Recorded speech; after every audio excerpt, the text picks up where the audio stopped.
Hello, this is part 3 of my little game dev deal. Quick update, it's 4:28 in the morning at night. I have made a timer, I've made a power-up gauge to gauge when the power-ups will run out. It starts filled, but it empties out once you collect a power-up and fills back up with the corresponding color that the power-up has. I had to edit and tweak a lot of things in order to get the time function gameplay mechanic into this. Like especially setting the time event and the time, not the time event, like the time variable itself has become very important to pretty much everything that has to do with this game. It turns out that letting the ouch tile do the same thing as the win tile when you lose, but instead of winning it you lose, is a little too complicated. I haven't been able to figure that out quite yet, how to make it sort of respond in the same way that the player does when you get onto the finish tile, you know, because the idea is that I want it to stop, flash, the time stops, and then the game restarts. I think now that I'm getting like power-ups and stuff involved with the thing, I should probably try and design like an actual puzzle or two, now that I have a sort of tile-based editing system that I can use to make and prototype different types of puzzles. Now, what I would like to do, but is not necessarily vital, would be like adding a teleporter sort of portal type deal, like how Portal did. Maybe add some sound effects, maybe add some music, edit the graphics almost certainly, because I have to.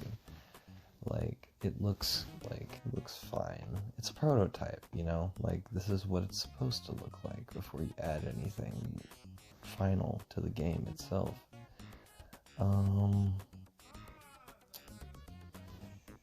Aside from that, I don't think I added much of anything else.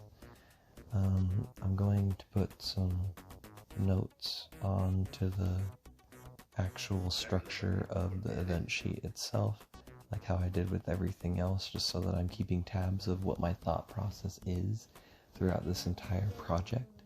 And plus it is helpful for me to come back tomorrow and look at the actual comments and stuff and be like, that's what that's used for, you know. Yeah, that's cool. I'm glad that I have a pretty clear idea as to where this is going. I could probably prototype some more power-ups into this, like maybe a pause function, and maybe like, well, I already got the time dilation in there. It's the slow-mo crystal.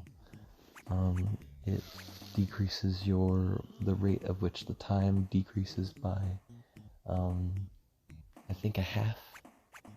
It multiplies the time passed by 2. The time passed variable that I have set up here. The time rate is 1 just by default, and then the time rate is set to time rate by 1.5, and that slows the time itself down, the timer that's going down, and then it starts a timer on the object of the player for 2 seconds, and then it significantly slows down the time for a little bit, so you get like an additional 1.5 seconds tacked onto your timer, you know. And it's all pretty aesthetically appealing so far. I'm sure once I have a clearer idea for what the HUD is going to look like and what the actual environment is going to look like as well, I have a feeling that I'm going to that it'll be good. That it'll be good. I'm happy. I'm very happy about this. Here's to tomorrow. Good night.